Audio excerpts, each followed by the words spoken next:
Hello everyone, and welcome back to the Fluctus Channel. Testing new commercial planes before they are sold is very important. These immense machines consist of complex parts and systems that must work together seamlessly.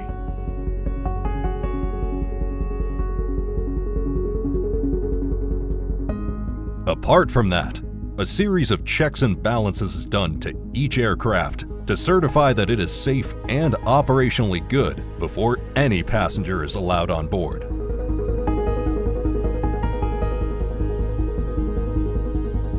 To understand how an aircraft is tested, one must take a step back and look into aircraft development.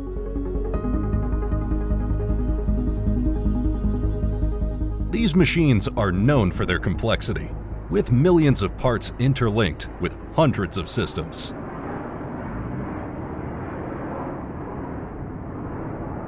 From designing components using computational techniques, to wind tunnel tests and static or dynamic testing on special benches, these phases are critical for ensuring that an aircraft complies with all safety standards,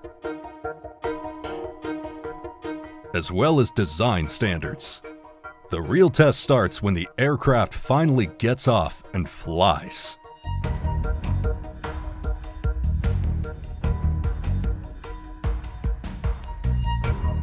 Several things that will tell one how the airplane behaves can only be achieved in the air.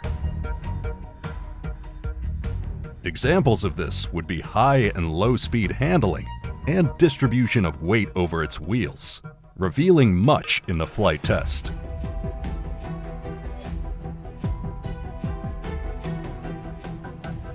Such tests would tune the flight controls to the braking system to ensure the aircraft's safety and performance.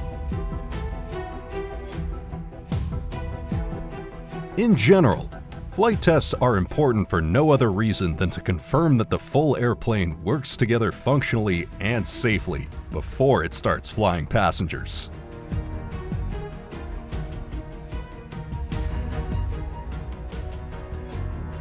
Under the supervision of the European Union Aviation Safety Agency and the Federal Aviation Administration, several flight tests are conducted to determine the aircraft's readiness in every aspect of movement.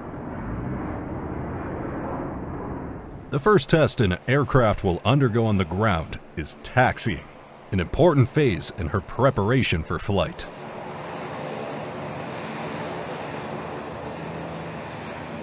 Taxiing refers to the movement of an aircraft without the assistance of the tow bar or pushback.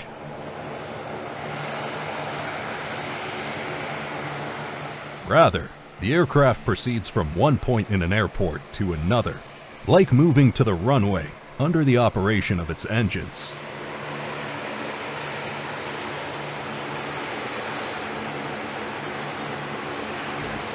The movement of an aircraft on the ground, the taxi phase, is performed either in the forward or backward direction under the power of the engines through the jet engines or propellers.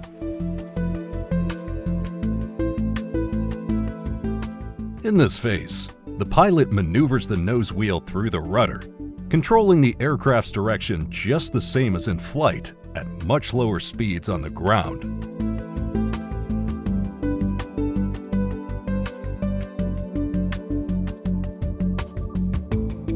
This phase is critical, occurring when the plane is getting ready to be launched and prepared for the first flight ever.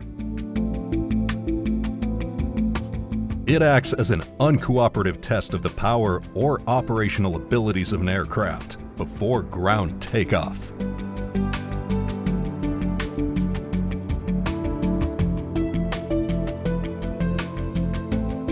The tests conducted on an aircraft to ensure performance and safety do not end with the taxiing test.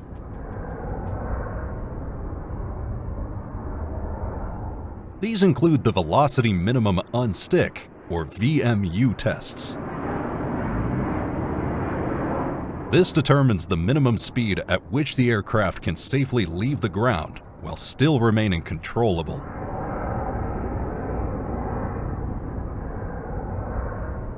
In taxiing tests, the pilot gradually increases the speed on the runway while pitching the nose of the aircraft up to the maximum limit until the tail of the aircraft makes contact with the runway.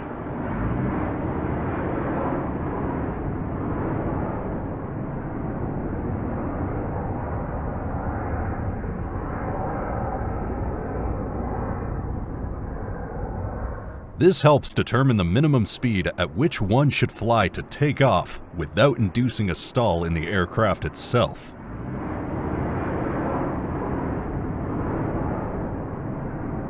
Following VMU determination, stall testing is conducted.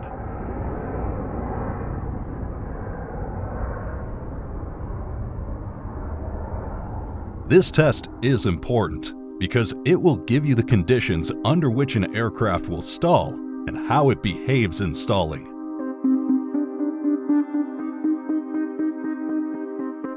During stall testing, the aircraft is flown into its critical angle of attack, the point beyond which airflow over the wings breaks down and lift decreases dramatically.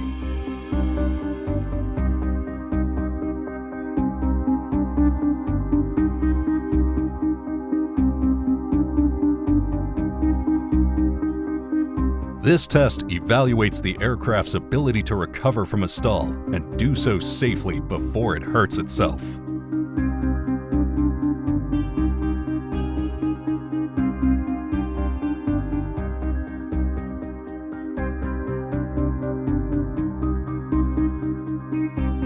Another important test is unrestricted climb and steep turns.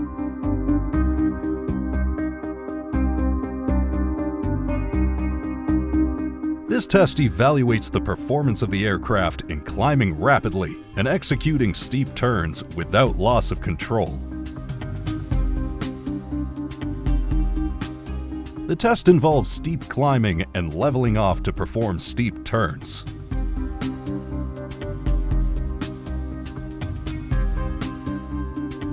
This assures that the aircraft can withstand abrupt maneuvers that may be required when confronted with unusual flight scenarios or emergency situations.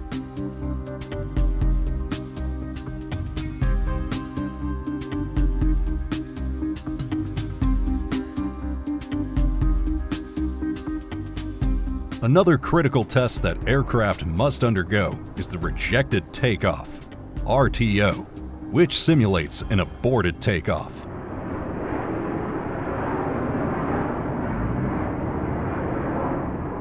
This scenario occurs when unexpected issues arise after initiating the takeoff roll that necessitates halting the aircraft.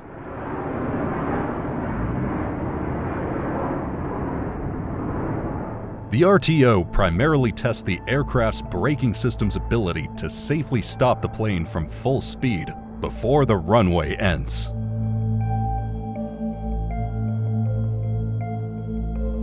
This involves accelerating the aircraft to a significant fraction of its takeoff speed and then engaging the brakes fully to simulate an emergency stop.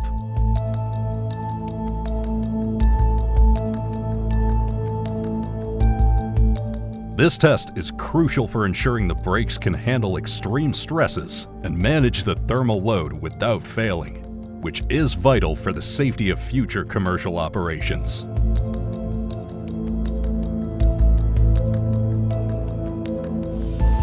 The aircraft's ability to endure extreme pressures is largely attributed to sophisticated structural engineering.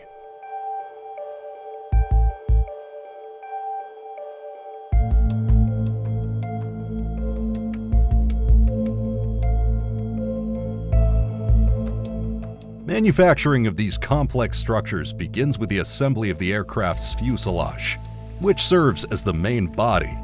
The wings and tail are attached to it later. Boeing's 777 modeling utilizes a combination of advanced automated and manual methods in constructing their aircraft.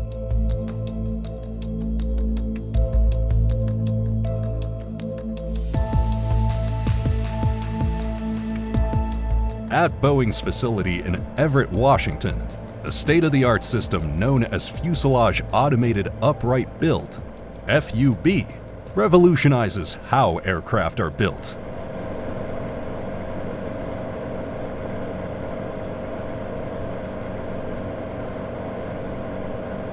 The system employs pairs of robots that pull together as they install the panels along the fuselage, moving the concepts once seen in sketches into real-life, state-of-the-art applications in airplane building.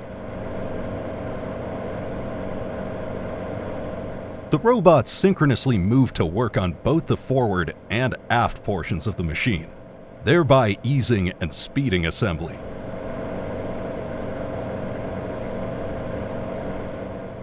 The FUB system is noted for its flexibility, facilitated by the mobility of its components, including major parts transported on automated guided vehicles, AGVs. With this flexibility, it permits the factory to accommodate a variety of aircraft types and those that are forthcoming, tests like the 777X. Each pair of robots performs operations including setting panels. That was strenuous work with excessive physical stress on a human worker, installing thousands of fasteners.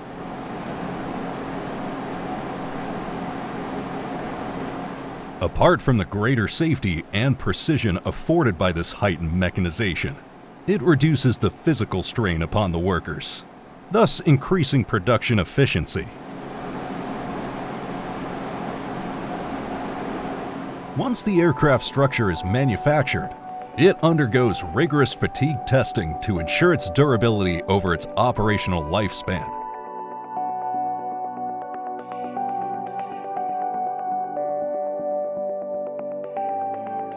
Significantly, the testing shall simulate the repeated stresses that the aircraft is expected to undergo during many flights.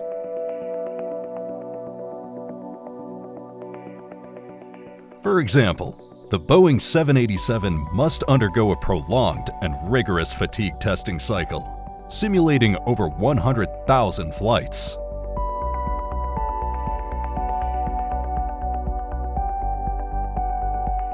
It is not just about subjecting the structure to braking. It is about showing the structural responsiveness of the aircraft over time.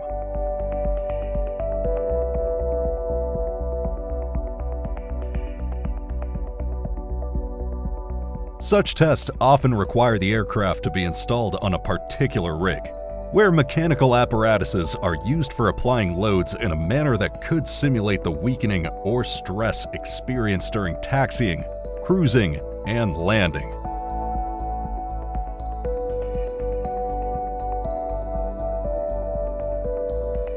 This testing process is crucial for validating the maintenance procedures and inspection techniques that will be used throughout the aircraft's service life.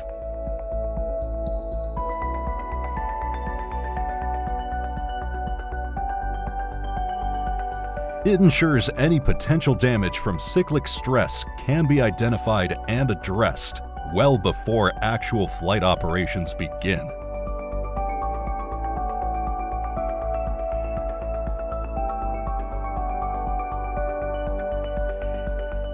Technologically, the testing involves sophisticated equipment like dual-channel load cells, which provide redundancy and ensure continuous data collection even if one channel fails.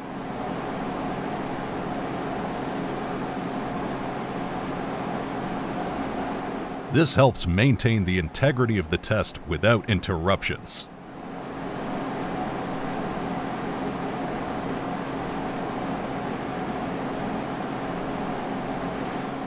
Real-time data acquisition systems monitor and record loads, deflections, strain, and potential crack growth throughout the testing process, enabling engineers to adjust parameters to simulate operational stresses accurately.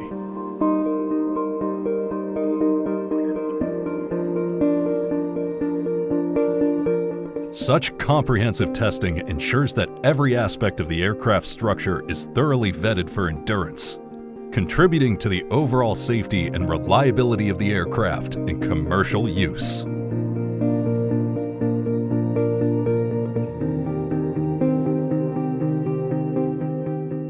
That's the end of the video. I hope you enjoyed it. Make sure to subscribe to this channel so you don't miss any of our new content. See you next time.